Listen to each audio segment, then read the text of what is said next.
ஆண்டவருடைய திருநாமம் மகிமைப்படுவதாக. இந்த நல்ல வேளைக்காக ஆண்டவரை ஸ்தோத்தரிக்கிறோம். விசேஷமாக நேற்றைய தினம் ஆண்டுடைய திருவார்த்தையினால் நாம் ஆசீர்வதிக்கப்பட்டோம்.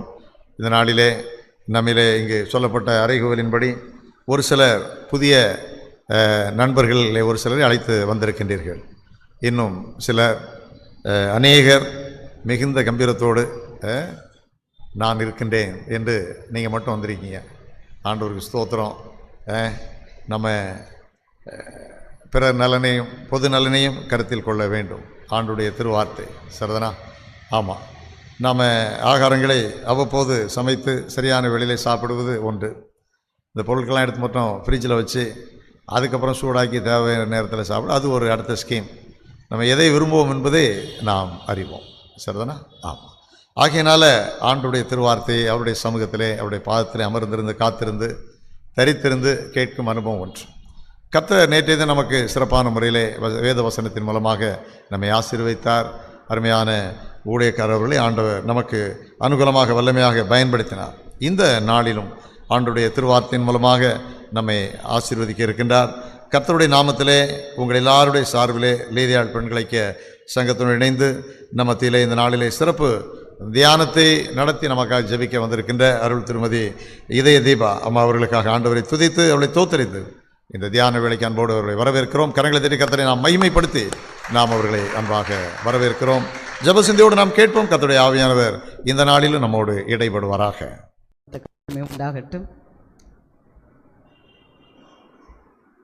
நேற்று எத்தனை பேருக்கு செய்தி பிரயோஜனமாக இருந்துச்சு? ஹல்லேலூயா, கர்த்தருக்கு மகிமை. இந்த நாளிலும் தேவன் நமக்கு அப்படியே செய்வாராமே. ஏன்னா கொஞ்சம் கூட்டம் கம்மியாக இருக்கிறதுனால ஒரு விஷயம் கேட்டுக்கிறேன். நேற்று வந்த கூட்டம் இருக்குது, இன்னும் வருவாங்கன்னு எதிர்பார்த்தோம். கர்த்தருக்கு மகிமை. நாம் இந்த நாளின் செய்திக்காக கண்களை மூடி நாம் செபிப்போம். மகா கிருபையும் இரக்கமும் உள்ள எங்கள் நல்ல தகப்பனே, இந்த ஆசீர்வதிக்கப்பட்ட நாளுக்காக நாங்கள் நன்றி செலுத்துகிறோம். இந்த நாளிலும் உம்முடைய மன்னாவை நீர் எங்களுக்கு பிட்டு தாரும் சுவாமி. ஆண்டவரே, தாகம் உள்ளவன் மேல் தண்ணீரை ஊற்றுவேன் என்று சொன்னீர் அப்பா. அவன் என்னிடத்தில் வாஞ்சையாய் இருக்கிறபடியால் அவனை நான் விடுவிப்பேன் என்று சொன்னீர். தாகத்தோடு வாஞ்சையோடு வந்திருக்கிற எங்கள் ஒவ்வொருவரையும் நீர் கண்ணோக்கி பாரும் ராஜா. உம்முடைய பரலோக மன்னாவினால் எங்களை ஆண்டவரே நீர் நிரப்பும்படியாய் நாங்கள் செபிக்கிறோம் அப்பா. தொய்ந்து போய் வந்திருக்கிறோம். ஆம் சுவாமி. ஆண்டவரே, உம்முடைய வார்த்தையினால் எங்களை பலப்படுத்தும் சுவாமி. மனுஷன் அப்பத்தினால் மாத்திரம் அல்ல, தேவனுடைய வாயிலிருந்து புறப்படுகிற ஒவ்வொரு வார்த்தையினாலும் பிழைப்பான் என்று சொல்லப்பட்டிருக்கிறதே சுவாமி. ஆண்டவரே, மாம்சத்தை மறைத்து ஆவியானவர் ஒன்றாகிய மெய்தேவனாகிய திரியேக தேவன் நீர் வெளிப்படும். ஆண்டவரே, பேசுகிற வார்த்தைகள் பேசப்பட்ட வார்த்தைகளாக இருக்கட்டும் சுவாமி. நல்ல நிலத்திலே விதைக்கப்பட்ட விதைகளாய் 30, 60, 100 பலன் தரட்டும் சுவாமி. ஆண்டவரே, சத்ருவின் எல்லா கிரியைகளை இயேசு கிறிஸ்துவின் உயிர்த்தெழுந்த வல்லமை உள்ள நாமத்தினாலே எல்லைகளை விட்டு துரத்தி ஆண்டவரை முறியடிக்கிறோம் சுவாமி. தேவநாமம் மகிமைப்படட்டும். உம்முடைய வெளிச்சம் இந்த இடத்தை எங்கள் ஒவ்வொருவரையும் நிரப்பட்டும். இயேசுவின் நாமத்தில் பிதாவே, ஆமென்.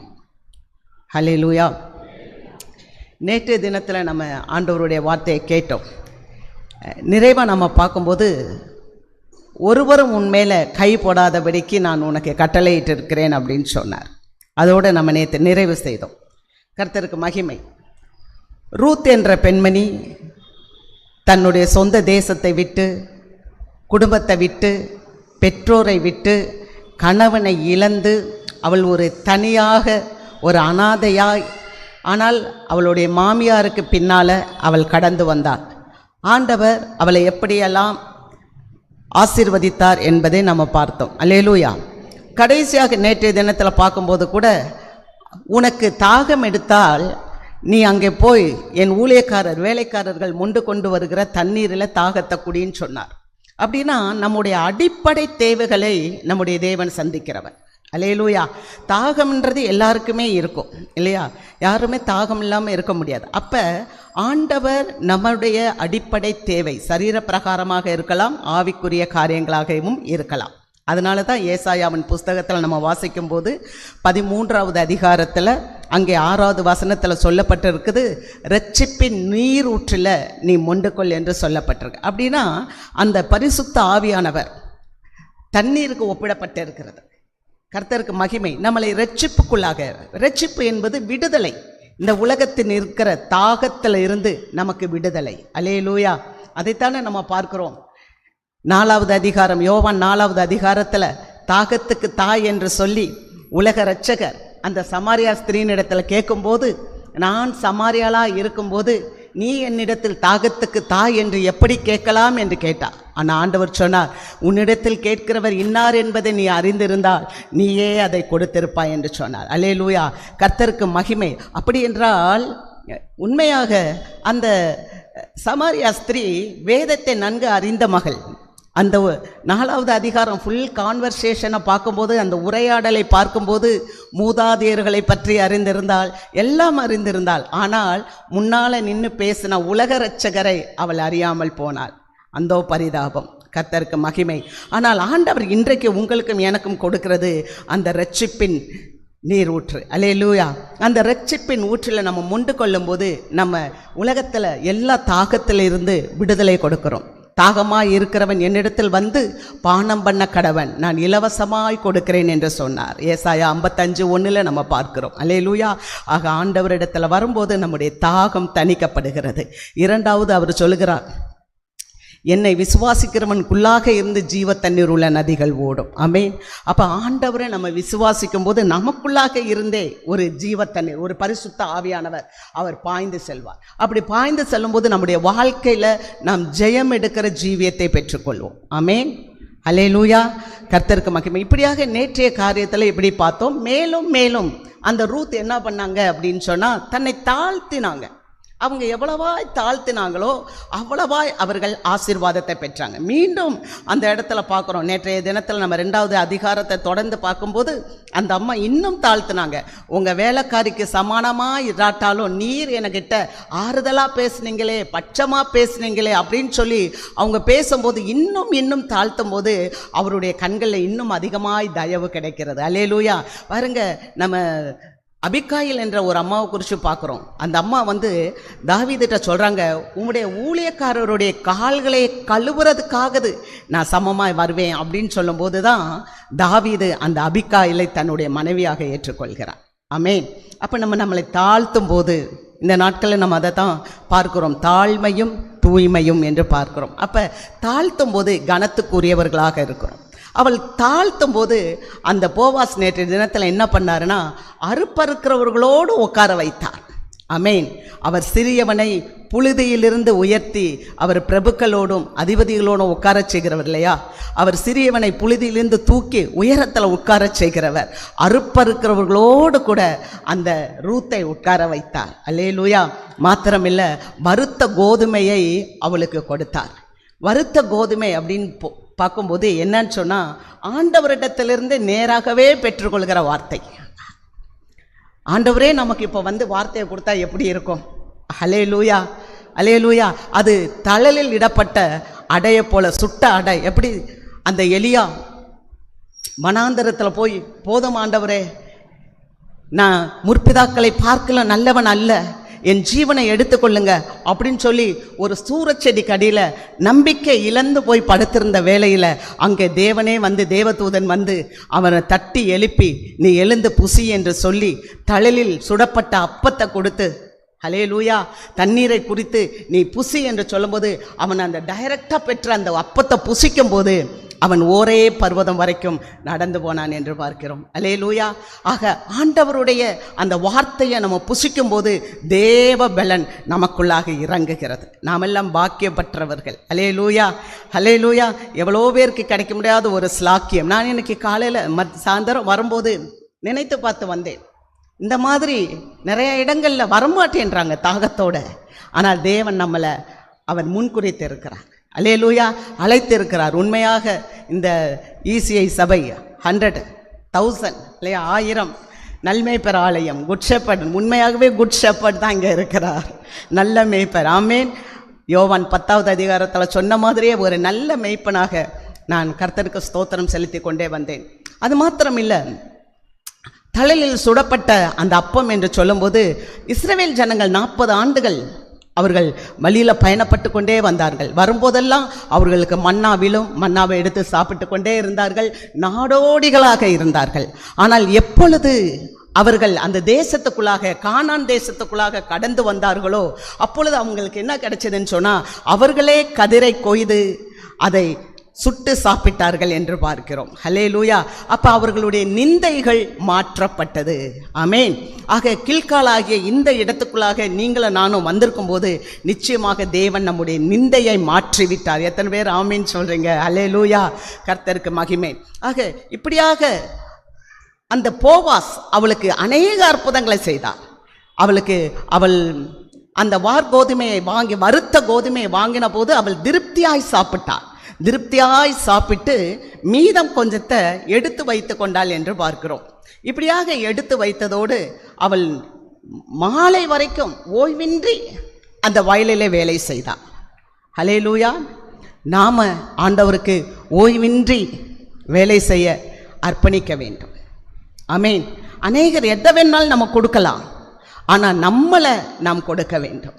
அவள் ஓய்வின்றி மாலை வரை அவள் அந்த வேலையை செய்தாள் என்று பார்க்கிறோம். பிற்பாடாக 17வது அதிகாரம் வசனத்தை வாசிக்கிறோம். 2வது 17. சாயங்காலம் மட்டும் வயலிலே கதிர் பொறுக்கினாள். பொறுக்கினதை அவள் தட்டி அடித்து தீர்ந்தபோது அது ஏறக்குறைய 1 மரக்கால் வார்கோதுமையாக இருந்தது. பாருங்க, எல்லாத்தையும் தட்டி எடுக்கிறா. அப்போ எல்லாம் பொறுக்கின உடனே அது எப்படி இருக்கும்னா, அங்கே இருக்கிற அந்த குப்பைகள் எல்லாம் இருக்கும், தாள்கள், அங்கே சிந்தன தாள், இதெல்லாம் அந்த அம்மா என்ன பண்ணாங்கன்னா க்ளீன் பண்ணாங்க. க்ளீன் பண்ணி தட்டி எடுத்து நல்ல கோதுமையை 1 மரக்கால் அவர்கள் எடுத்து அதை வீட்டுக்கு, ஊருக்கு கொண்டு போனாங்க. நகோமி இடத்துல கொண்டு போகிறாங்க அப்படின்றத பார்க்குறோம். இந்த தட்டி எடுத்தல் அப்படின்றது எதை குறிக்குது அப்படின்னு சொன்னால், இந்த ரூத் என்ன பண்ணினாங்க, நல்லதை எடுத்து கொண்டார்கள். நிறைய பொறுக்குனாங்க, ஆனால் தூசியெல்லாம் தட்டி அந்த தாளெல்லாம் தட்டிட்டு வெறும் மணிகளை, நல்ல மணிகளை 1 மரக்கால் அவங்க எடுத்து வீட்டுக்கு போகிறது, நல்லதை எடுத்து கொண்டு போனாங்க. அநேக திருச்சபைகள் எல்லாம் பார்த்தீங்கன்னா, அநேக விசுவாச மக்கள் எல்லாம் பார்த்தீங்கன்னா நல்லதை எடுத்துகிட்டு போக மாட்டாங்க. என்ன பண்ணுவாங்க தெரியுமா? செய்திக்கு மார்க் போடுவாங்க,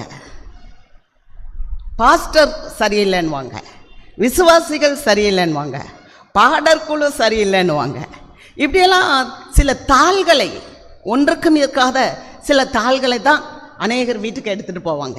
ஆனால் ரூத் நம்மளை மாதிரி எல்லாவற்றையும் அடித்து சுத்தமானதை, நலமானதை எடுத்து மாமியார் இடத்தில் கொண்டு சென்றார்கள். அல்லேலூயா. சத்தமாக சொல்லலாமா ஒரு அல்லேலூயா? ஆமேன். கர்த்தருக்கு மகிமை. சுத்தமானதை, நல்லதை அவர்கள் எடுத்து கொண்டு போனார்கள். இப்படி அதை எடுத்துக்கொண்டு போகும்போது மாமியாருக்கு கொடுக்கும்போது மாமியார் பாருங்க என்ன ஆயிட்டாங்கன்னு சொன்னால் சந்தோஷம் ஆயிட்டாங்க. முதலும் 1வது அதிகாரத்தில் நம்ம பார்க்கும்போது இவங்க மோவாப்லேருந்து வரும்போது ரொம்ப கண்ணீரோடு வந்தாங்க. அந்த 1வது அதிகாரத்தை நீங்கள் பார்த்தீங்கன்னா அது கண்ணீரின் அதிகாரம் என்று சொல்லலாம். அவங்க கண்ணீரோடு வராங்க. யோசித்து பாருங்க, கொஞ்சம் நம்ம கற்பனை பண்ணி பார்ப்போம். ரூத் அந்த அம்மாக்கும் கணவன் இல்லை, அந்த ஓர்பால் அந்த அம்மாக்கும் கணவன் இல்லை, அந்த நகோமி அவங்களுக்கும் கணவர் இல்லை. ஆனால் அந்த எருசலேமுக்கு வர்ற அந்த பாதையில், அந்த முச்சந்தில் 3 பெண்கள் நின்று அவங்க எவ்வளவு கண்ணீரோடு, ஒரு ஆண் துணை இல்லாமல் அவர்கள் வேதனையோடு இருந்திருப்பாங்க. ஆனால் அப்படிப்பட்ட சூழ்நிலையில் ஆண்டவராகிய தேவன் அவர்களை வழிநடத்தி அவர்களை எருசலேமுக்குள்ளாக, பெத்லெகேமுக்குள்ளாக கொண்டு வந்துட்டார். அல்லேலூயா. இப்போ பெத்லெகேமுக்குள்ளே வரும்போது எல்லாரும் சொல்கிறாங்க நகோமி வந்துட்டாங்க, நகோமி வந்துட்டாங்க அப்படின்னு சொல்லும்போது இந்த அம்மா சொல்கிறாங்க, சர்வ வல்லமை உள்ளவர் என்னை மனக்லேசப்படுத்தினார், நான் நிறைவுள்ளவளாய் போனேன், ஆனால் நான் இப்போது குறைவுள்ளவளாய் வந்திருக்கிறேன். நீங்கள் என்ன நகோமி என்று ஏன் சொல்லுறீங்க, என்ன மாறா என்று சொல்லுங்க. அப்போ அவங்க பெத்லெகேமில் இருந்த வரைக்கும், அந்த வயலில் இருந்த வரைக்கும், அந்த ஊரில் இருந்த வரைக்கும் அவங்க எப்படி இருந்தாங்கன்னா நிறைவாக இருந்தாங்க. எப்போ அவங்க பெத்லெகேமை விட்டு வெளியே போனாங்களோ அப்பொழுது அவங்களுக்கு என்ன கிடைச்சது? பார்த்தாங்கன்னா குறைவை பார்த்தாங்க. தேவனுடைய பிரசன்னத்தை விட்டு, தேவனுடைய சமூகத்தை விட்டு, தேவனுடைய ஆலயத்தை விட்டு, தேவனுடைய வார்த்தை விட்டு தூர போகும்போது தான் ஒரு மனுஷனுக்கு வீழ்ச்சி வருகிறது, ஒரு மனுஷனுக்கு கஷ்டம் வருகிறது. போகும்போது நல்லா இருக்கும், ஆனால் அவங்க பார்த்தாங்க அந்த பெத்லகேம்ல ஒரு குறைவை பார்த்தாங்க. ஆனால் அந்த குறைவு உடனடியாக சரி செய்யப்பட்டது. ஆனால் பெத்லகேம்ல எல்லாரும் போகல, இந்த அம்மா போனாங்க, அவங்களுக்கு எல்லாமே இழப்பாய் போய்விட்டது. இப்ப அவங்க வந்துட்டாங்க. இப்படி மனக்லேசம் உள்ள இந்த ஸ்திரீ இப்ப சந்தோஷமாயிட்டாங்க. கர்த்தருக்கு மகிமை. ரூத் தன்னுடைய மாமியாரை சந்தோஷப்படுத்தி விட்டாங்க. அல்லேலூயா, அல்லேலூயா. ரூத் எப்படி சந்தோஷப்படுத்தினாங்க நம்ம வாசிக்கலாமா? மத்தேயு 7வது அதிகாரம் 12வது வசனம். மனுஷன் எதை செய்யணும்னு நீங்க நினைக்கிறீங்களோ அதை நீங்க செய்யுங்க. அந்த மனக்லேசம் உள்ள அந்த ஸ்திரீக்கு ரூத் என்ன பண்ணாங்க? அவங்க போய் வயல்ல உழைத்து அவங்களுக்கு போய் சாப்பாடெல்லாம் எடுத்து கொண்டாந்து கொடுத்தாங்க. அல்லேலூயா. அப்படி அவங்க சாப்பாடு கொடுக்கும் போது அந்த அம்மா கேட்டாங்க, விசாரிக்க ஆரம்பிச்சிட்டாங்க, எந்த வயலுக்கு போனப்பா, எப்படி இருக்க? அப்போ அவங்க எல்லாம் சொல்கிறாங்க. சொல்லும்போது, நீ போன வயல்ல அந்த மனுஷன் ஆசீர்வதிக்கப்படுவானாக. இப்போதான் ஒரு நல்ல வார்த்தை அந்த அம்மா வாயில் வருது. அதுக்கப்புறம் மீண்டும் ரூத் சொல்கிறாங்க, நான் போன இடம் போவாசனுடைய வயல் நிலம் அப்படின்னு சொல்கிறாங்க. அப்பமா அவங்களுக்கு இன்னும் சந்தோஷம். அப்படியா, அந்த நிலம் தான் நம்முடைய உறவினன். அல்லேலூயா. நம்முடைய உறவினனான போவாசனுடைய இடத்துக்கு தான் நீ போயிருக்க என்று சொல்லி அவன் ஆசீர்வதிக்கப்படுவானாக என்று சொல்லி மீண்டும் அவர்கள் ஆசீர்வதிக்கிறார்கள்.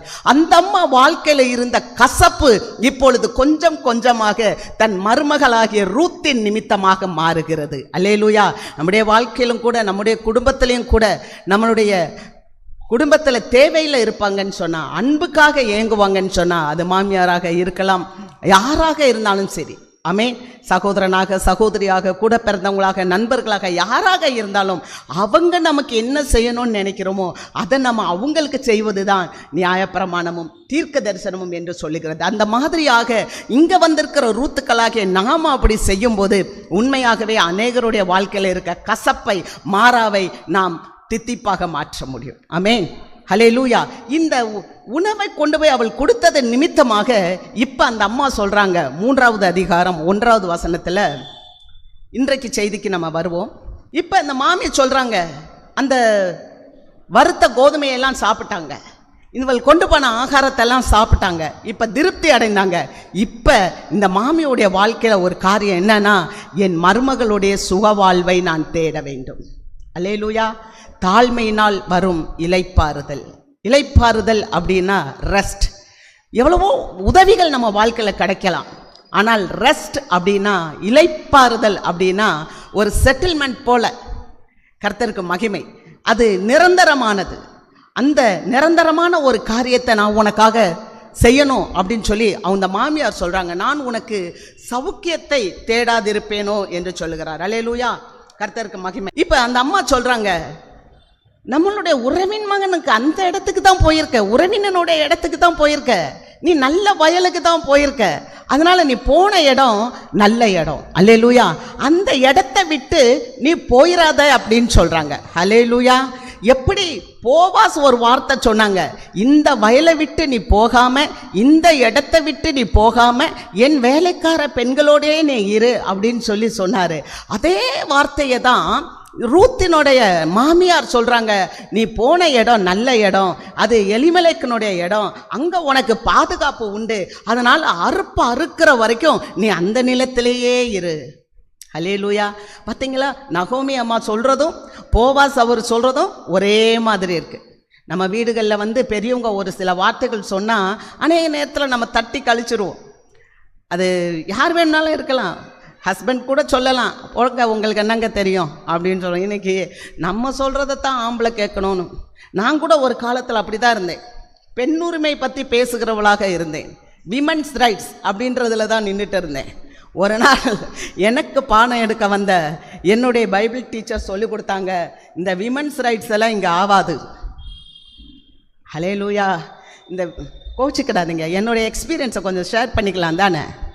இந்த விமன்ஸ் ரைட்ஸ் பற்றி பேசுகிற பிள்ளைங்கெல்லாம் உருப்படாது, அவங்க வாழ்க்கையெல்லாம் போய் பாருங்க அப்படின்னு எனக்கு என்னுடைய பைபிள் டீச்சர் சொல்லி கொடுத்தாங்க. கர்த்தருக்கு மகிமை. அப்போல்லாம் நாங்கள் நிறைய என்ஜிஓஸ்லாம் ஒர்க் பண்ணிகிட்டு இருந்தேன். அதனால் ரொம்ப பெண்கள்னால் நாங்கள் தானோ. ஏன் ரொம்ப நாளாக நான் தலையில் முக்காடே போட மாட்டேன். இப்போ 3 மாதமாக தான் நான் முக்காடே போடுறேன். ஏன்னா வேதம் வந்துருச்சுன்னு சொன்னால் மாறிடணும். அல்லேலூயா, கர்த்தருக்கு மகிமை. ஏன் முக்காடு போடணும்னா பெண்களுக்கு முடி மகிமையாக இருக்கான். அப்போ ஆண்டவரை தரிசிக்கிறவங்க கிரீடத்தை இறக்கி வச்சுட்டு மேலே அவரை தரிசிக்கிறாங்க. அப்போ பெண்களாகிய நாம் நம்மளுடைய மகிமையை வச்சுட்டு அவர்கிட்ட போய் நிற்க முடியுமா? அவர் மகிமை பெருசல்லவா? அப்போ நம்ம மகிமையை மூடணும்ல. அதை கேட்ட உடனே நான் உண்மையாகவே வார்த்தைக்கு பயந்துட்டேன். அதே மாதிரி தான் விமென்ஸ் ரைட்ஸ்ன்னு பேசிட்டு இருந்தேன். அப்போ சொன்னாங்க, பெண் உரிமையை பற்றி பேசுகிற பிள்ளைகளுடைய வாழ்க்கையெல்லாம் பாரு சரியே இருக்காதுன்னாங்க. சொல்லிட்டு சொன்னாங்க, ஆண்டவர் முதலாவது ஆதாமை தான் படைத்தார். அப்போ நம்ம கீழ்ப்படியணும் இல்லையா சத்தியத்துக்கு. இங்கே நீ பெருசா நான் பெருசா அப்படின்றது இல்லை.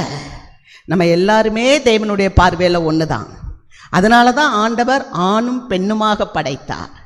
ஆனால் பெண் பெண்ணுக்குரியதை செய்யும் போதும் ஆண் ஆணுக்குரியதை செய்யும் போதும் அங்கே எல்லாமே அழகாக இருக்கும். அல்லேலூயா.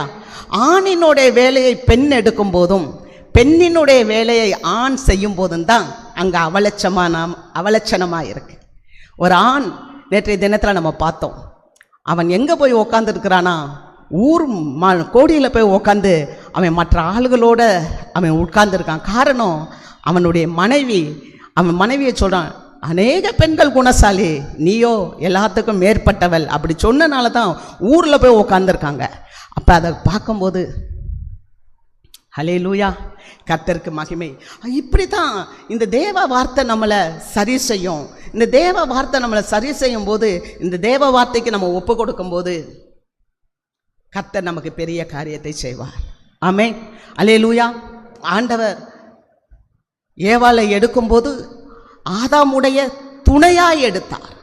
ஆதாமுக்கு துணையாக இருந்தான் சொல்லி எடுத்தார். ஆனால் இன்னைக்கு நிறைய குடும்பங்களில் பார்க்கும்போது பெண்கள் சொல்லுவாங்க, என் பேச்சை கொஞ்சம் கூட அவர் கேட்கவே மாட்டேன்றாருங்க அப்படின்வாங்க.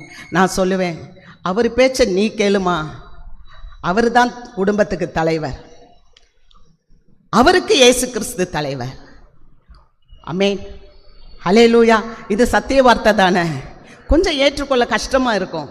ஆனால் உண்மையாக நம்ம ஜெபிக்கும் போது நம்ம குடும்பத்தில் நம்ம தலைமை ஸ்தானத்தை உண்மையாகவே நம்ம ஆண்கள் அவங்க தான் அப்படின்னு சொல்லி நம்ம ஒப்புக்கொண்டு அவங்க என்ன எடுத்தாலும் டிசிஷன் கரெக்டாக இருக்கும் நம்ம ஜெபிச்சோன்னு சொன்னால் குடும்பத்தில் சமாதானம் வரும். ஆமென். இந்த இடத்துல பார்க்குறோம், இப்போ நகோமிக்காக எப்படியாவது ஒரு நல்ல வாழ்க்கையை தேடணும்னு சொல்லி மன்னிக்கணும், ரூத்துக்காக நல்ல ஒரு வாழ்க்கையை தேடணும்னு சொல்லி இந்த நகோமி என்ன பண்ணுறாங்க, அந்த பெண்ணுக்காக காரியத்தை சொல்கிறாங்க. என்ன சொல்கிறாங்கன்னா, முதல்ல நீ குழி, ஒரு ஆலோசனை சொல்கிறாங்க. நேற்று ஃபுல்லாக போவாஸ் சொன்னார், போவாஸ் நகோமிட்ட பேசினார். ஆனால் இன்னைக்கு நகோமியிடம் ரூத்திடம் நகோமி பேசுகிறாங்க. ஹல்லேலூயா. நேற்று போவாஸ் பேசினார், ரூத்திட்ட பேசினார். ஆனால் இன்னைக்கு நகோமி சொல்கிறாங்க, ரூத்திட்ட சொல்கிறாங்க. இந்த ரூத் பாருங்க எவ்வளோ கீழ்ப்படிதல் உள்ளவள். ஒரு ஆலோசனை சொல்கிறாங்க, முதல்ல நீ குளி, ஸ்நானம் பண்ணு. 2வது நீ எண்ணெய் பூசிக்கோ. 3வது உன் வஸ்திரங்களை நீ உடுத்திக்கோ.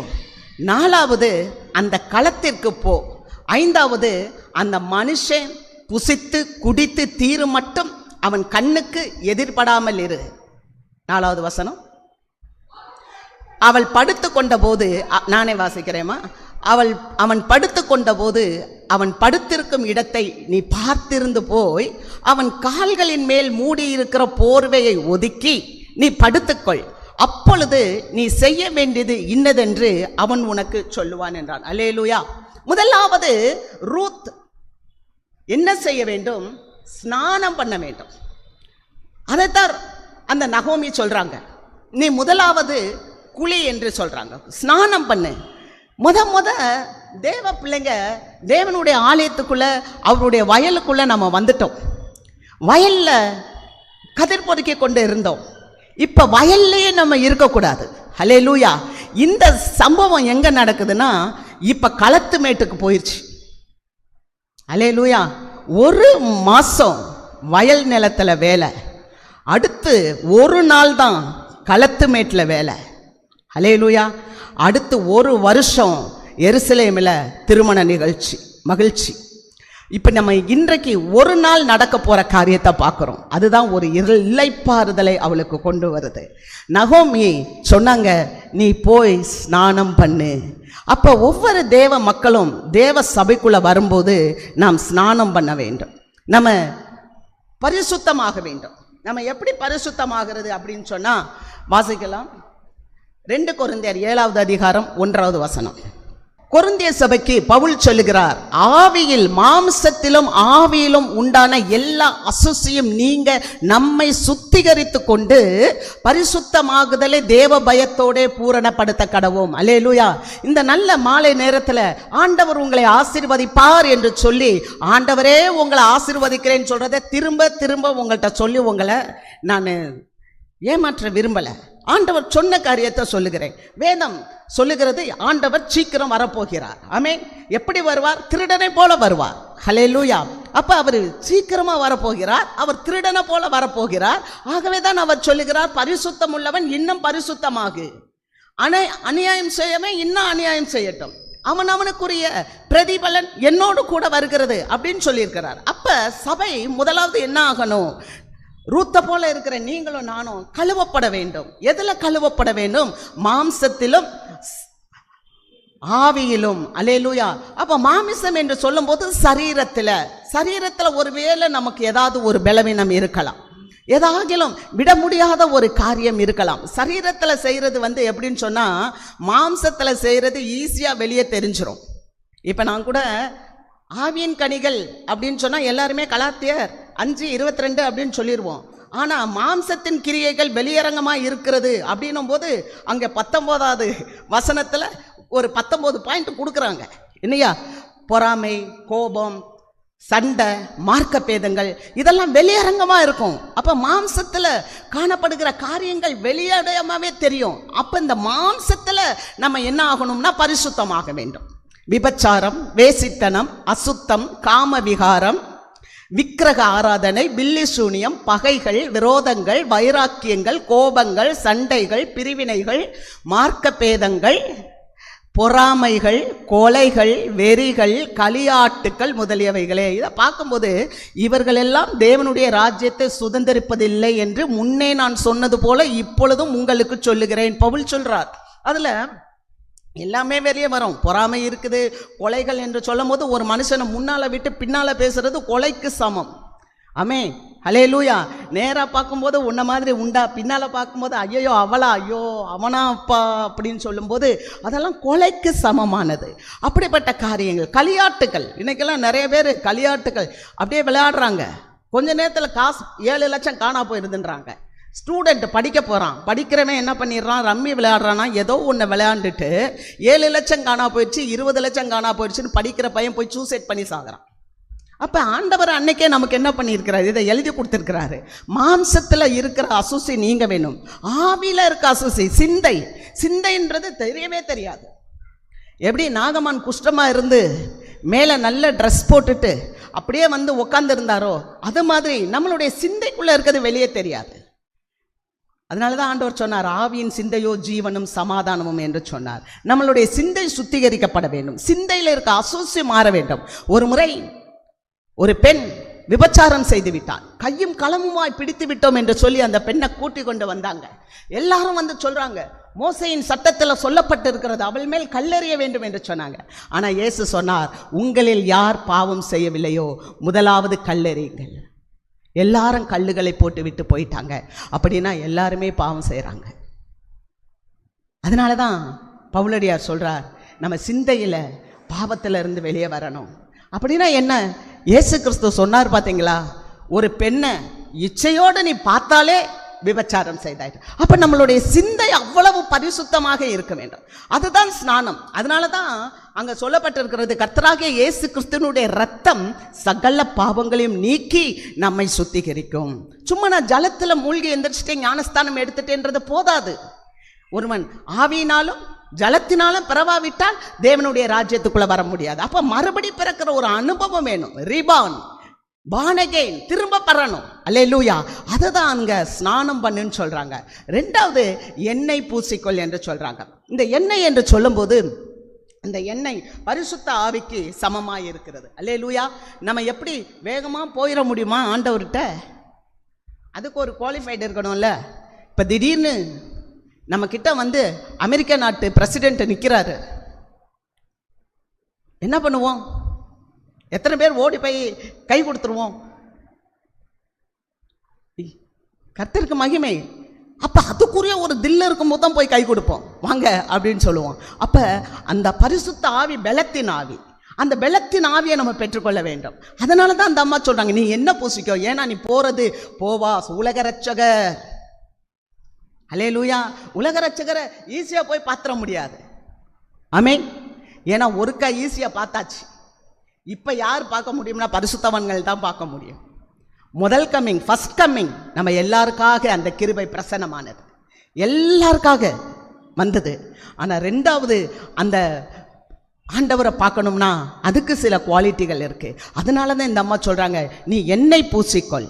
அருமையான பக்தன் சொல்லுகிறான் 23வது சங்கீதம் 5வது வசனத்துல, அவர் என் தலையை எண்ணெயால் அபிஷேகம் பண்ணுகிறார், என் பாத்திரம் நிரம்பி வழிகிறது. எப்ப தெரியுமா அபிஷேகம் பண்றார்? என் சத்துருக்களுக்கு முன்பாக நீர் எனக்கு ஒரு பந்தியை ஆயத்தப்படுத்தி என் தலையை எண்ணெயால் அபிஷேகம் பண்ணுகிறேன்.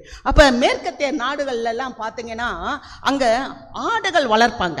மத்திய தரைக்கடல் ஒரு பக்கத்தில் மெடிடேரியன்ஸ் இதெல்லாம் இருக்குது. அந்த பக்கத்துலலாம் அப்போல்லாம் நிறைய ஆடுகள். அந்த ஆடுகள் எதற்காக வளர்ப்பாங்கன்னா ரோமத்துக்காக வளர்ப்பாங்க.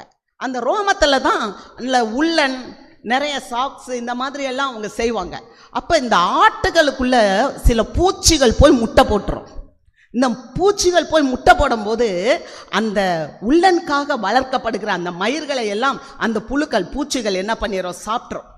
சாப்பிட்டு அங்கே முடி இருக்காது, அந்த ரோமங்கள்லாம் இல்லாமல் இருக்கும். அப்போ அந்த ஆட்டு இடையர்கள் என்ன செய்வாங்களாம், அந்த ஆட்டை கூட்டிகிட்டு போய் அந்த ஆட்டுக்கு ஒரு விதமான எண்ணெயை தடவுவாங்க.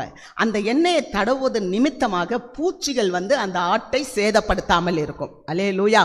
அதுபோல தான் நம்முடைய வாழ்க்கையில் சத்துருவானவன் பல தீமையான காரியங்களை செய்யும் போது ஆண்டவராகிய தேவன் நமக்கு பரிசுத்த ஆவியினாலே அபிஷேகத்தை கொடுத்து நம்மளை பாதுகாக்கிறார். அல்லேலூயா.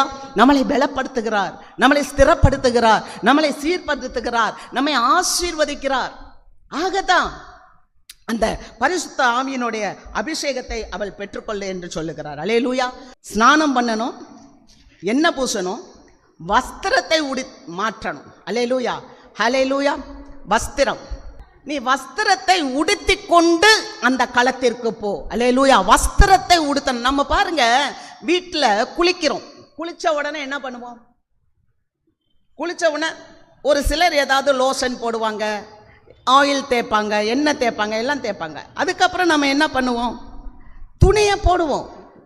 குளிச்சுட்டு நம்ம பழைய துணியை எடுத்து போட்டுக்கிடுவோமா? இல்லை. பழைய ட்ரெஸ், அழுக்கான ட்ரெஸ்ஸை எடுத்து போடுவோமா? இல்லை. புதிய ட்ரெஸ்ஸை தான் போடுவோம். துவைச்சி சுத்தமாக இருக்கிற ட்ரெஸ்ஸை நம்ம போடுவோம். அது மாதிரி தான் இங்கே அந்த ரூத் வந்து என்ன, நகோமி வந்து என்ன சொல்கிறாங்க ரூத்துட்ட, நீ முதல்ல ஸ்நானம் பண்ணு, அதற்கப்புறம் நீ எண்ணெய் பூசு, மூன்றாவது நீ வஸ்திரத்தை உடுத்திக்கொள். சரியான வஸ்திரம், தகுதியான வஸ்திரம். ஆமென். அல்லேலூயா. நம்ம தகுதியான வஸ்திரத்தை உடுத்திக் கொள்ள வேண்டும். வெளிப்படுத்தின விசேஷம் 19வது அதிகாரம் 7-8 வசனங்களை நான் வாசிக்கிறேன். நாம் சந்தோஷப்பட்டு களி கூர்ந்து அவருக்கு துதி செலுத்த கடவோம். ஆட்டுக்குட்டியானவரின் கல்யாணம் வந்தது, அவருடைய மனைவி தன்னை ஆயத்தம் பண்ணினாள் என்று சொல்ல கேட்டேன். சுத்தமும் பிரகாசமுமான மெல்லிய வஸ்திரம் தரித்து கொள்ளும்படி அவளுக்கு அளிக்கப்பட்டது. அந்த மெல்லிய வஸ்திரம் பரிசுத்தவான்களுடைய நீதிகளே. அல்லேலூயா. ஒரு வஸ்திரம் அவளுக்கு கொடுக்கப்பட்டது. ஆட்டுக்குட்டியானவருடைய கல்யாணம் வரப்போகுது. அப்ப மணவாட்டி தன்னை ஆயத்தம் பண்ணினாள். மணவாட்டி என்று சொல்லும் போது இந்த சபைக்குள்ள வந்திருக்க ஆண்கள் பெண்கள் எல்லாரும் ஆண்டவருக்கு மணவாட்டி தான். அல்லேலூயா. அப்ப நீங்களும் நானும் எல்லாருமே ஆண்டவருக்கு மணவாட்டி, நாம ஆயத்தமாக வேண்டும். அப்ப நமக்கு என்ன ஒரு வஸ்திரம் அவர் கொடுக்கிறாருன்னா, பரிசுத்தமான ஒரு மெல்லிய வஸ்திரம் கொடுக்கிறாரு. அந்த மெல்லிய வஸ்திரம் என்ன அப்படின்னு சொன்னா, அவர்களுடைய நீதி என்று சொல்லப்பட்டிருக்கிறது. நீதியை செய்ய தான் நாம் அழைக்கப்பட்டிருக்கிறோம். அல்லேலூயா. எத்தனை பேர் இன்றைக்கு இருக்கிற சூழ்நிலையை பார்த்து கஷ்டப்படுறீங்க, கவலைப்படுறீங்கன்னு தெரியல. ஏன்னா எங்கே பார்த்தாலும் அநியாயம்தான், எங்கே பார்த்தாலும் உண்மை இல்லை, எங்கே பார்த்தாலும் சுயம்தான். ரொம்ப ஒரு கடினமான சூழ்நிலையில் போகிறோம். ஆனால் நம்மக்கிட்ட என்ன வேணும்னா பொறுமையும் சகிப்புத்தன்மையும் மனத்தாழ்மையும் நம்ம நீதியையும் கடைபிடிக்க வேண்டும். ஹல்லேலூயா. கிறிஸ்தவ வாழ்க்கை அப்படின்னும் போது உண்மையாகவே சொல்கிறேன், பக்கத்து வீட்டுக்காரன் சாக்கடை தண்ணியை விடுவான், கண்டுக்கவே மாட்டான், மாத கணக்கில் போகும். ஆனால் நீங்களும் நானும் என்ன பண்ண முடியும்? ஒன்றும் பண்ண முடியாது. ஆனால் அவங்க வீட்டு வாசலில் போச்சுன்னா அவங்க ஒன்றுமே செய்ய மாட்டாங்க. நம்மளை நேராக வருவாங்க, பயங்கரமாக திட்டுவாங்க, என்ன வேணாலும் செய்வாங்க. அது அவங்களுக்கு கொடுத்துருக்க வஸ்திரம். நமக்கு கொடுத்துருக்கிற வஸ்திரம் என்ன வஸ்திரம்? பட்டு வஸ்திரம், மெல்லிய வஸ்திரம், நீதியின் வஸ்திரம். நான் சாக்கடையில் கல்ல போட்டா நான் மணவாளனுக்கு ஆயத்தமாக கட்டப்பட்டிருக்க பட்டு வஸ்திரத்தை கட்டி இருக்கிறேனா, அல்லது நான் புறமான இருளில் போடுறதுக்காக சாதாரண கிழிஞ்ச வஸ்திரம்? வஸ்திரத்தில் நிறையா இருக்கு. தீட்டுப்பட்டு குஷ்டரோகி ஒருவன் ஒரு ட்ரெஸ் போடணும்னா அது கிழிஞ்ச ட்ரெஸ்ஸை தான் போடணும். அவன் கிழிந்த ட்ரெஸ்ஸை போட்டுட்டு தீட்டு தீட்டு அப்படின்னு சொல்லிட்டு போகணும். எல்லாரும் போட முடியாது நல்ல வஸ்திரத்தை, நீதியின் வஸ்திரத்தை எல்லாரும் போட முடியாது. அல்லேலூயா. சவுல் ஒரு முறை தீர்க்க தரிசனம் உரைக்கிறார். சவுல் தீர்க்க தரிசனம் வரும்போது அவர் ட்ரெஸ்ஸே அவுந்து விழுந்துருச்சு. ஜனங்க எல்லாரும் கேட்குறாங்க, சவுல் தீர்க்க தரிசிகளில் ஒருவனோ சாதாரண ட்ரெஸ்ஸை போட்டுட்டு அவரால் பண்ண முடியாது. அல்லேலூயா. ட்ரெஸ்ஸுக்கு ஒரு மகிமை இருக்கு. ட்ரெஸ் கோட் ரொம்ப முக்கியம். இன்னைக்கு எந்த ட்ரெஸ்லையும் நம்ம சபைக்குள்ளே வந்துட முடியாது. ஆமென். சொல்கிறது தவறாக இருந்தால் நீங்கள் பார்த்துக்கோங்க. சரியாக இருக்குன்னா நம்ம சரி பண்ணிக்கிட வேண்டியதான். இப்போல்லாம் குஷ்டரோகி தான் கிழிஞ்ச ட்ரெஸ் போட்டான். இன்னைக்கு காலேஜ் பிள்ளைங்களே கிழிஞ்ச ட்ரெஸ் தான் போட்டு போகுது. அது முட்டியில் கிழிச்சுக்கிடுது, இல்லாட்டினா பின்னால் கிழிச்சுக்கிடுது, அந்த மாதிரி ஆயிடுச்சு. அது வேதத்தில் ஒவ்வாத காரியம். அது மாத்திரம் இல்லை, நீங்கள் அருமையான ஐயா ஒருத்தர் இருக்கிறாரு ஆவடியில், ஒரு பாஸ்டர், ட்ரெஸ் கோடை பற்றியே ஒரு இது பேசியிருக்கிறார். ஆம்பளைங்க ட்ரெஸ்ஸே பெண்கள் போடக்கூடாதான். அவங்க சத்தியத்தில் இருக்கு, இதுக்குள்ளே இருக்கு. அதை வச்சு அவர் பேசுகிறாரு. அதை நம்ம கேட்கணும். அப்போ நம்மளுடைய ஆட்டிடியூடு, நம்மளுடைய சிந்தைகள் சரியாக இருக்கும். ஆமென். அல்லேலூயா. இதெல்லாம் தானே ஒழுங்கு. மனவாட்டிக்கு நான் ஆயத்தமாகணும்ல, மனவாட்டி ஆகியனா ஆயத்தமாகணும்ல கர்த்தருக்கு. அல்லேலூயா. அப்போ நமக்கு ஒரு ட்ரெஸ்ஸை கொடுத்துருக்கிறாரு பாருங்க. நம்ம மத்தேயுவில் பார்க்குறோம் 12வது அதிகாரம் 22வது அதிகாரம் 11-12 வசனத்தில் வாசிக்கும் போது ஒரு மனுஷன் எஜமான் என்ன செய்கிறான், ட்ரெஸ்ஸை கொடுத்துருக்குறான். கல்யாண வீட்டில் கல்யாண வஸ்திரம் கொடுத்துருக்கான். ஆனால் அவன் ரொம்ப துணிகரமாக அந்த கல்யாண வஸ்திரமே இல்லாமல் உட்காந்துருக்கான். அப்போ அந்த எஜமான் கேட்குறான், சிநேகிதனே, எப்படி கேட்குறாரு பாருங்க, சிநேகிதனே, நீ கல்யாண வஸ்திரம் இல்லாமல் ஏன் இங்கே உக்காந்துருக்க? அப்போ வஸ்திரம் ரொம்ப முக்கியமானது. அல்லேலூயா. இந்த பழைய வஸ்திரத்தில் வாழ முடியாது, அழுக்கான வஸ்திரத்தில் வாழ முடியாது, இன்னும் நம்ம பழைய ஜென்ம ஸ்வாவத்திலே வாழ முடியாது. அப்போ நம்ம புதிய வஸ்திரம், நீதியின் வஸ்திரத்தை நாம் தரித்து கொள்ள வேண்டும். நான் போவாஸ் கிட்ட போகணும்னா எனக்கு நீதியின் வஸ்திரம் வேணும். அதுதான் நகோமி சொன்னாங்க, மகளே மகளே, மருமகளை பார்த்து இப்போ அந்த அம்மா மகளேன்னு 2வது தடவை கூப்பிட்றாங்க. இந்த அம்மா எவ்வளோ தாழ்மையாக இருந்தாங்களோ அவ்வளவுக்கும் போவாசும் மகளேன்னு கூப்பிட்றாரு. நகோமியும் இந்த ரூத்தை பார்த்து மகளேன்னு சொல்லி சொல்கிறாங்க. நல்ல ஆலோசனையை கொடுக்குறாங்க. என்ன கொடுக்குறாங்க? நீ என்ன பூசு, நீ என்ன பூசி வஸ்திரத்தை மாற்று, 4வது அந்த களத்துக்கு போ. ஆமென். அல்லேலூயா. களத்துக்கு போ அப்படின்னும் போது நம்ம இறங்கி வருகிறதை குறிக்கிறது. ஆமென். ஆண்டவர்கிட்ட தாழ்மையா நம்ம இறங்கி சொல்ல வேண்டும்.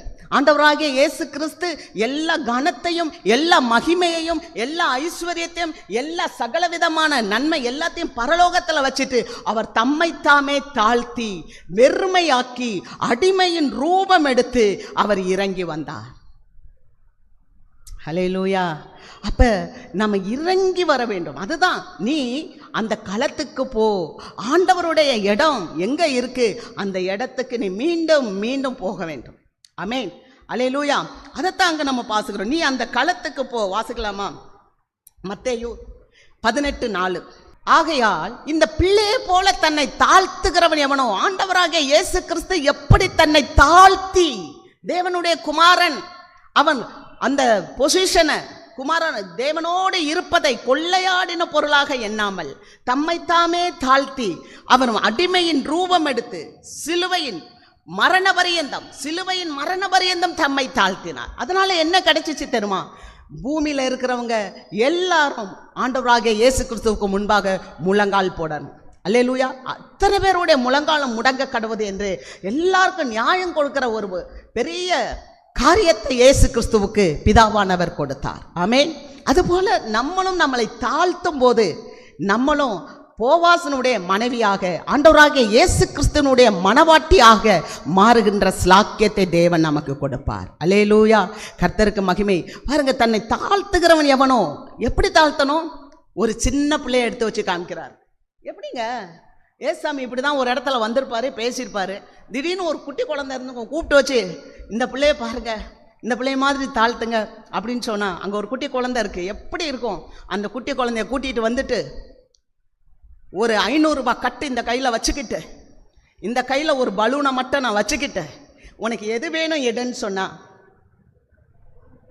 பலூனை தான் எடுக்கும். அதுதான் சிறு பிள்ளை. கரங்களை தட்டி தேவனை மகிமைப்படுத்துவோமா? ஹல்லேலூயா. அதுதான் சிறு பிள்ளை. அது 500 ரூபாய் கட்டை பார்க்காது. இந்த 500 ரூபாய் கட்டு வாங்கினா நான் 1000 பலூன் வாங்கலாமேன்னு அதுக்கு கணக்கு போட தெரியாது.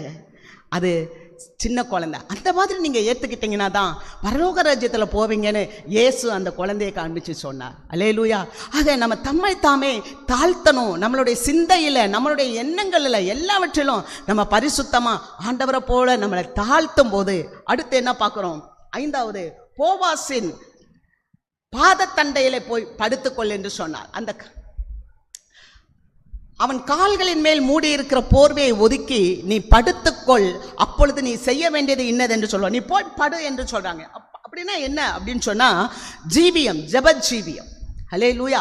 நம்ம இன்னும் அதிகமாய் ஆண்டவர் கிட்ட நெருங்கி போகணும். நம்மளுடைய எல்லா காரியத்தையும், விண்ணப்பங்கள், வேண்டுதல்கள், ஸ்துதி, ஜெபம், ஆராதனை எல்லாவற்றையும் நம்ம அவர் பாதத்தில் உட்கார்ந்து, மரியாள் தன்னை விட்டு எடுபடாத நல்ல பங்கை தெரிந்து கொண்டாள்.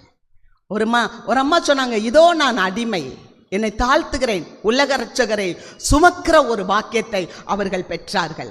ஆக தாழ்த்தி அந்த களத்துக்கு போய் அவருடைய வஸ்திரத்தை எடுத்து போர்த்து கொள்ள வேண்டும். நீங்களும் நானும் ஒவ்வொரு நாளும் தேவ சமூகத்தில் போய் ஆண்டவருடைய பாதத்தில் உட்காந்து அநேக நேரம் நம்ம ஜெபிக்க வேண்டும். எத்தனை வேலை இருக்கலாம், ஆனால் வேலை செய்து கொண்டே நம்ம ஜெபிக்கணும். அதுதான் பரிசுத்தவான்களுடைய பெரிய ஆசீர்வாதம். அல்லேலூயா. நம்மளுடைய ஆவியானது எப்போதும் அவரோட கனெக்ட் பண்ணிக்கிட்டே இருக்கணும். நம்ம துவைச்சிக்கிட்டு இருக்கலாம், மிஷினில் துணி போடலாம், அல்லது நம்ம வெளியில் ட்ராவல் பண்ணிட்டு இருக்கலாம், அல்லது நம்ம சமைச்சிக்கிட்டு இருக்கலாம்.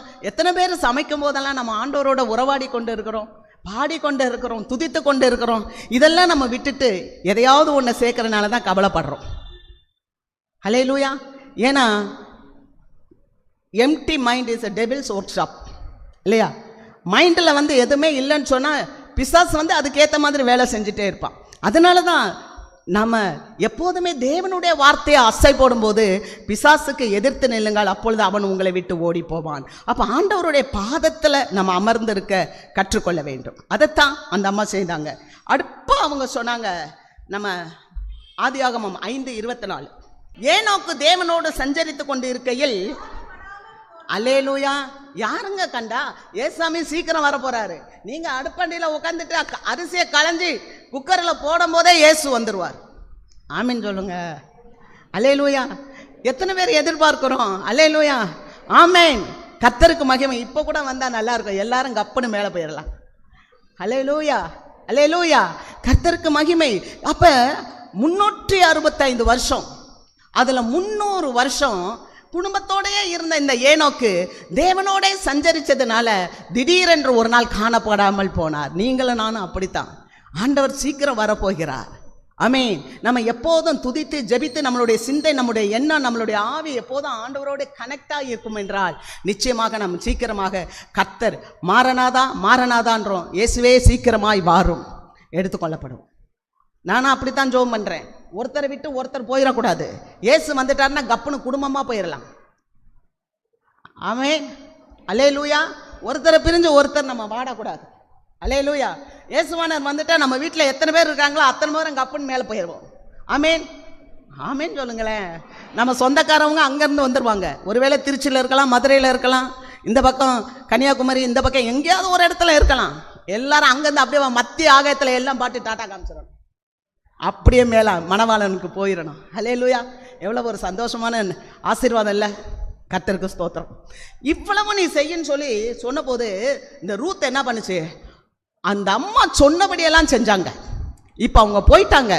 அந்த ரூத்தம்மா நகோமி சொல்கிறாங்க, நீ இதை மட்டும் போய் செய்ய, அடுத்து என்ன செய்யணுமோ அதை அவன் செய்வான். அல்லேலூயா. அவர் என்ன செஞ்சார் தெரியுமா? வாசிக்கலாம். அந்த இதை மட்டும் போடுங்க. ராத்திரிக்கு தங்கியிரு, நாளைக்கு அவன் உன்னை சுதந்திர முறையாய் விவாகம் பண்ண சம்மதித்தால் நல்லது. போதும். இப்போ ராத்திரிக்கு தங்கியிரு அப்படின்னு சொல்லப்பட்டிருக்கு.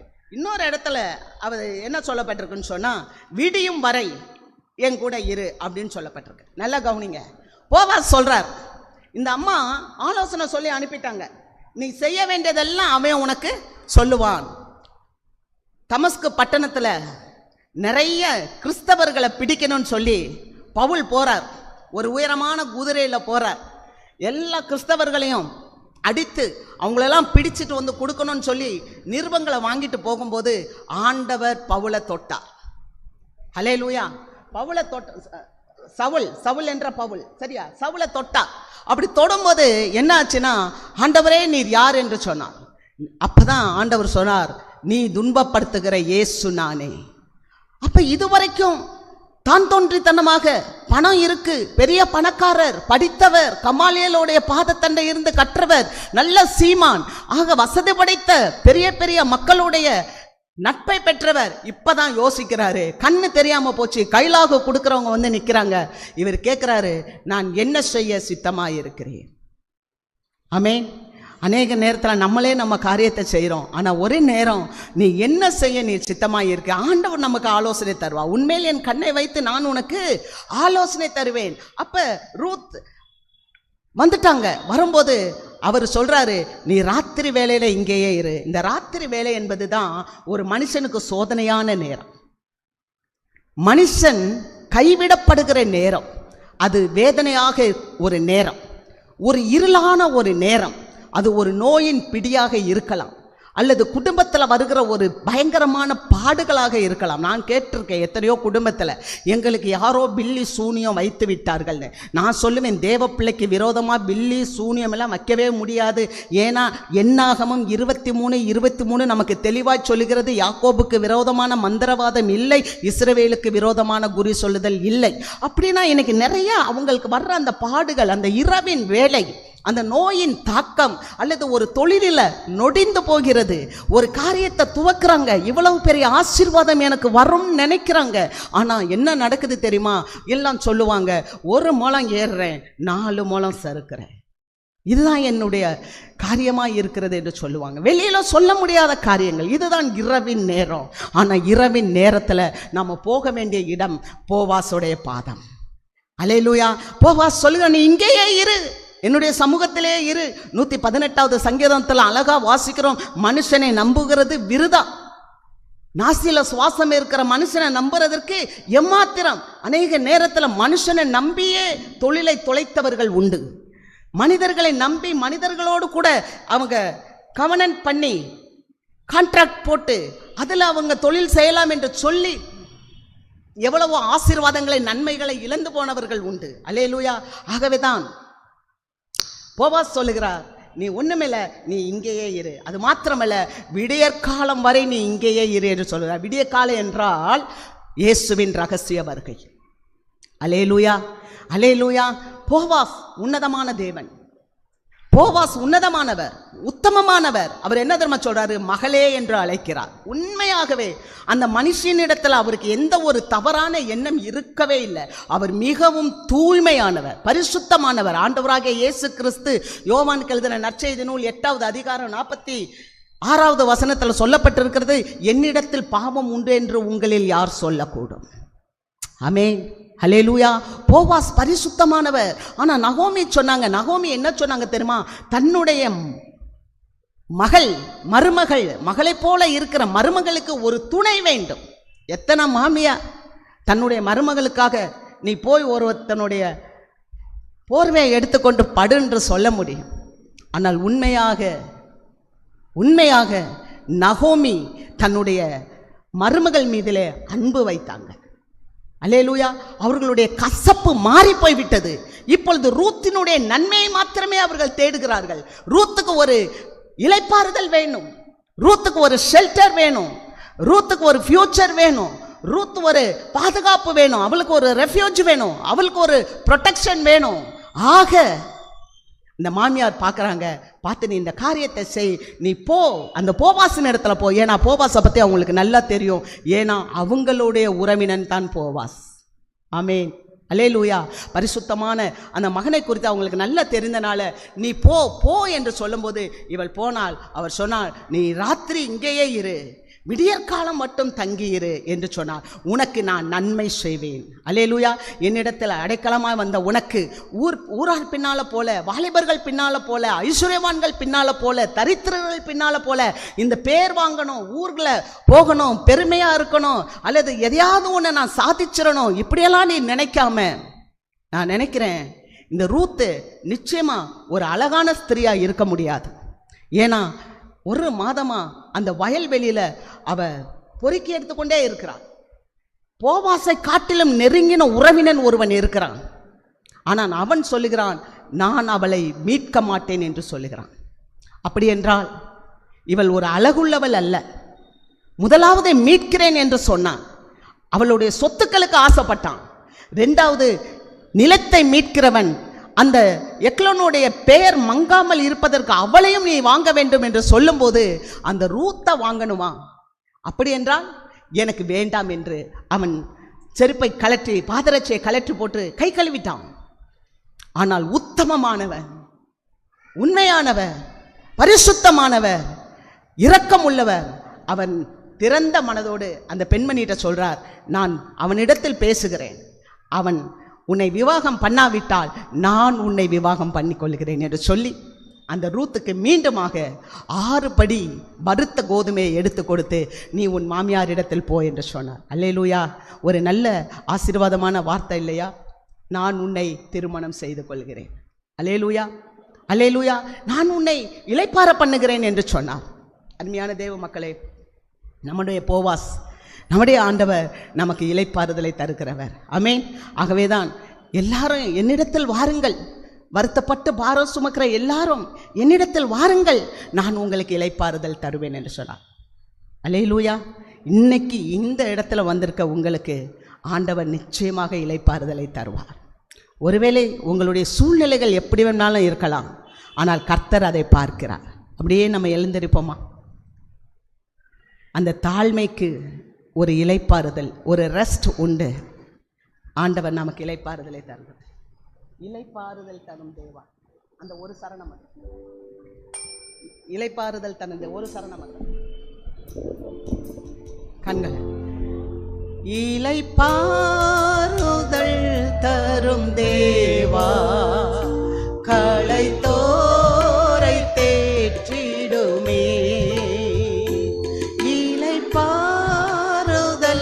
தரும் தேவா, களைத்தோரை தேற்றிடுமே. சிலுவை நிழல் எந்தன் தஞ்சம், சுகமாய் அங்கு தங்கிடுவே. சிலுவை நிழல் எந்தன் தஞ்சம், சுகமாய் அங்கு தங்கிடுவே. திருப்பாதம் நம்பி வந்தே,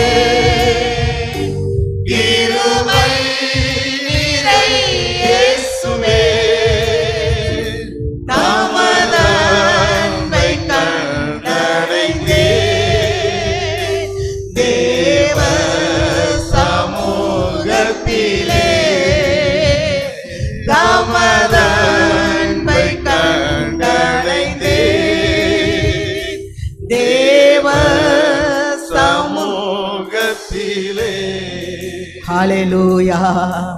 இந்த ரூத் எப்படி போவாஸுடைய பாதத்தில் தேவனுடைய அன்பை கண்டாங்களோ அதுபோல இந்த மாலை கூட்டத்தில் வந்திருக்கிற உங்களுக்கு போவாஸ் ஆகிய ஆண்டவராகிய இயேசு கிறிஸ்து தம்முடைய அன்பை உங்களுக்கு அளவில்லாமல் பொழிகிறார், இளைப்பாறுதலை தருகிறார். நகோமியை போல அந்த ரூத்தை போல வந்திருக்கிற நம்ம ஒவ்வொருவரையும் ஆண்டவர் இளைப்பாற பண்ணுகிறார். ஹல்லேலூயா. Thank you Lord. தேவ பிரசன்னம் இறங்கட்டும் அப்பா, தேவ பிரசன்னம் இறங்கட்டும். வந்திருக்கிற எல்லாருக்காக நான் ஜெபிக்கிறேன் அப்பா. திருப்பாதம் நம்பி வந்தோம், கிருபை நிறை இயேசுவே. ஆமாண்டவரே, அந்த ரூத் எப்படி அவ பாதத்தில் போய் அந்த போர்வையை எடுத்து போர்த்தினாள் என்று பார்க்கிறோமோ அதுபோல எல்லா பிரச்சனைகளுக்கும், எல்லா தேவைகளுக்கும், எல்லா காரியத்துக்கும் நீர் மாத்திரமே பதிலாய் இருக்கிறீர். நீரே ஆண்டவரே எல்லாருக்கும் ஊற்று காரணராய் இருக்கிறீர். உம்முடைய வார்த்தைகள் கிறிஸ்து இயேசுவுக்குள்ளாக ஆம் என்றும் ஆமேன் என்றும் இருக்கிறது அப்பா. இன்றைக்கு ரூத்தினுடைய கண்ணீரை துடைத்து அந்த ரூத்துக்கு இளைப்பாற பண்ண செய்தவர் இன்னைக்கு அருமையான சகோதர சகோதரிகளுக்காய் செபிக்கிறேன். குறைவுகளை நிறைவாக்குகிற தேவன் ஆண்டவரே, குறைவுகள் எல்லாம் கிறிஸ்து இயேசுவுக்குள்ளான மகிமையிலே நிறைவாகும் என்று சொன்ன தேவன் அந்த போவாசினாலே நீர் எல்லாவற்றையும் நிறைவாக்கும். ஆண்டவரே, இந்த நாள் முழுவதும் நீர் கொடுத்த இந்த சத்திய வார்த்தைகளுக்காக நன்றி. இந்த வார்த்தைகளை ஆண்டவரே உங்க நாம மகிமைக்காக நாங்கள் பெற்றுக்கொண்டோம். மீண்டும் நாளைய தினத்தினுடைய காலை மாலை ஆராதனைகளில் உங்க நாமம் மகிமைப்படட்டும் அப்பா. வந்த ஒவ்வொருவரையும் நீர் ஆசீர்வதியும். எங்களை தாழ்த்தி ஒப்பு கொடுக்கிறோம் இயேசுவின் நாமத்தில் பிதாவே. ஆமென், ஆமென், ஆமென். கரங்களை தட்டி கர்த்தரை மகிமைப்படுத்துவோம். ஆண்டவருக்கு ஸ்தோத்திரம். கர்த்தர் இந்த நாளிலும் நம்ம ஒவ்வொருவரும் தனிப்பட்ட விதத்திலே பேசியிருக்கிறார். அம்மா அவர்களுக்கு ஆண்டவரை துதிக்கிறோம். அந்த போவாஸ் என்ற பகுதியிலே இயேசு கிறிஸ்துவை முக்கியப்படுத்தி நீங்கள் அதை தியானிங்க. 2 நாளும் இப்படிப்பட்ட ஒரு ஆவிக்குரிய அந்த ஞானார்த்தங்களை நாம் எடுத்து தியானிக்கும்படியான பாக்கியத்தை தந்தோம்.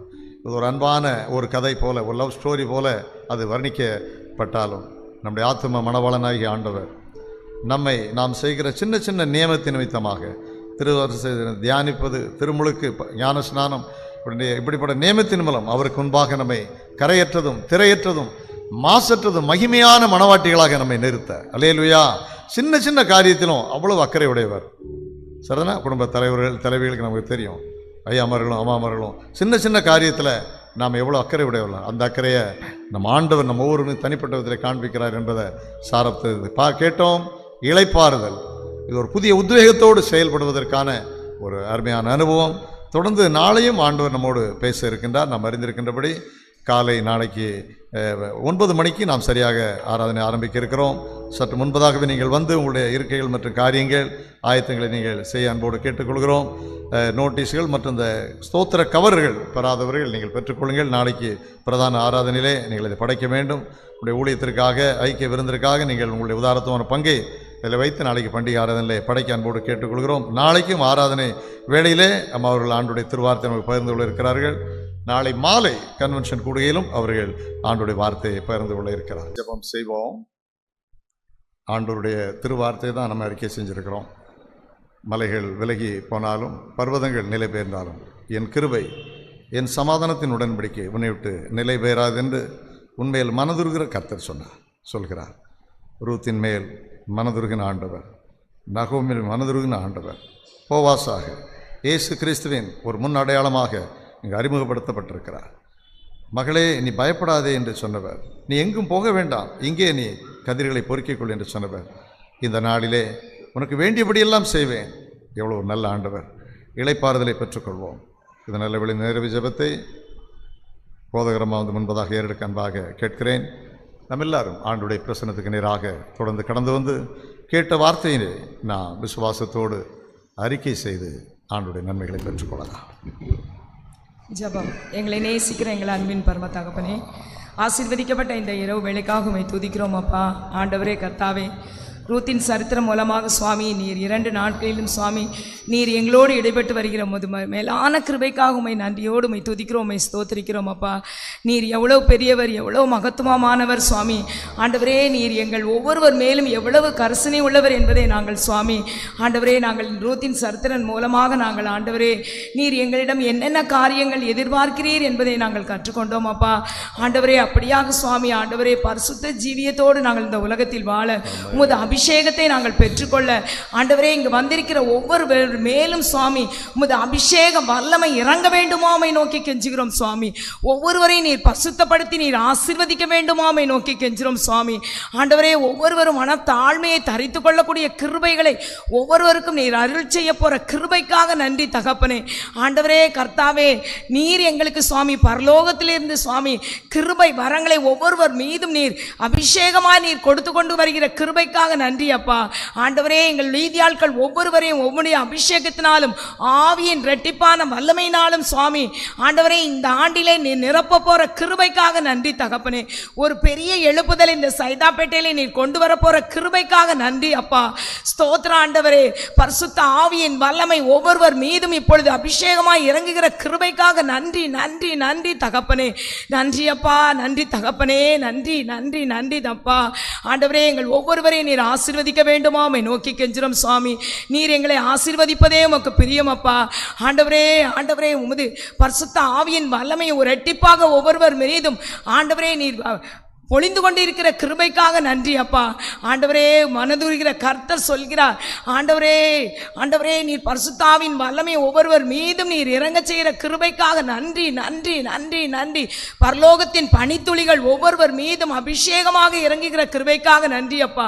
நாங்கள் எல்லாரும் சுவாமி ஒரு மனதாக ஆண்டவரே ஆண்டவரே ஒவ்வொரு நாளும் ஜெப வாழ்க்கையிலே தரித்திருந்து ஆண்டவரே எங்களுடைய திருச்சபைக்காக ஆண்டவரே எங்களுடைய தேசத்திற்காக எங்கள் உலக மக்களுக்காக எங்களுடைய குடும்பங்களுக்காக அநேக ஆசீர்வாதங்களை நாங்கள் ஜெபித்து ஆண்டவரை பெற்றுக்கொள்ளக்கூடிய கிருபைகளை ஒவ்வொருவருக்கும் நீர் அருளி செய்ய போற கிருபைக்காக நன்றி அப்பா.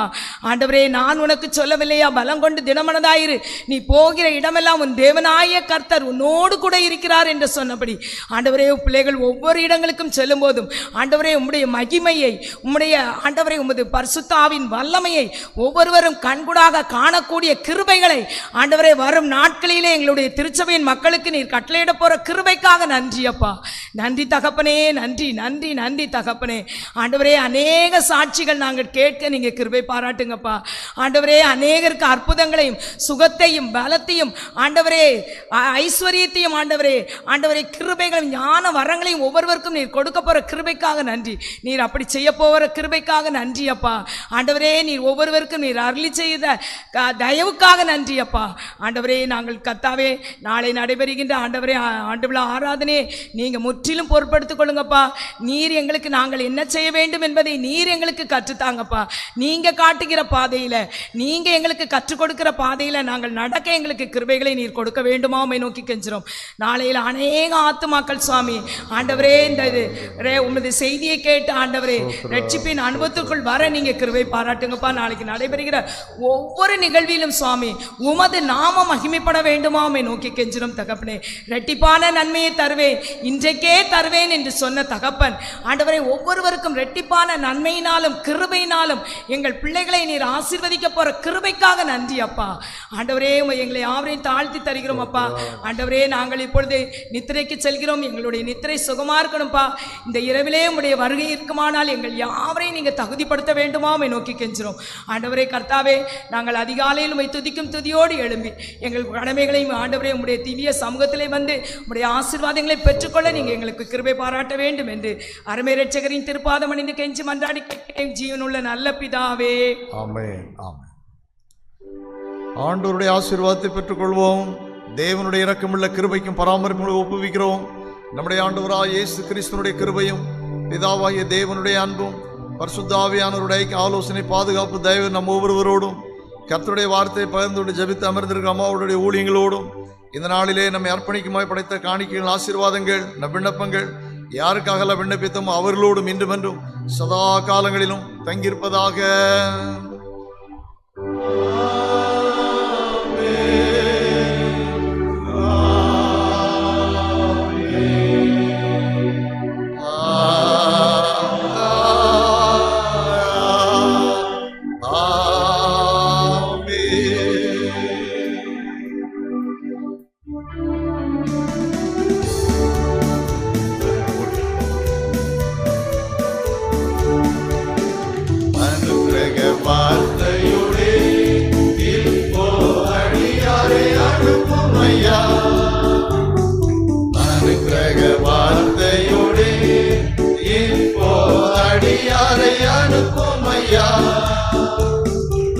மனமதில் தயவுறும் மகத்துவ பரணி வந்தனம் உமக்காமே. மனமதில் தயவுறும் மகத்துவ பரணி வந்தனம் உமக்காமே. கர்த்தரை ஸ்தோத்திரிப்போம். என் ஆத்துமாவே கர்த்தரை ஸ்தோத்திரி. முழு உலகமே நாமத்தை ஸ்தோத்திரி. என் ஆத்துமாவே கர்த்தரை ஸ்தோத்திரி. அவர் செய்த சகல உபகாரங்களை மறவாதே. ஆமேன். கர்த்தர் உங்களோடு இருப்பாராக. தேவ சமாதானத்தோடே சென்று வாருங்கள். அவருக்கு நன்றி. ஆண்டவர் நம்மை ஆசீர்வதித்திருக்கிறார். நாம் சமாதானத்தோடு செல்வோம்.